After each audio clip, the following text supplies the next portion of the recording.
हस्ती घोड़ा रथरथी सैन्यवा सामंत समभावे बांटी देले श्रीराम सुहस्त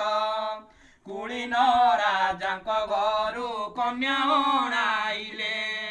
पुत्र पुतुरा मानंकु विवाह करिले तत्परे पुत्र पुतुरा मानंकु डकाई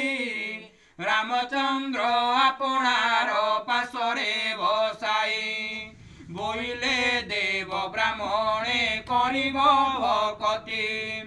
प्रतिदिन देउथिब अग्निरे आहुति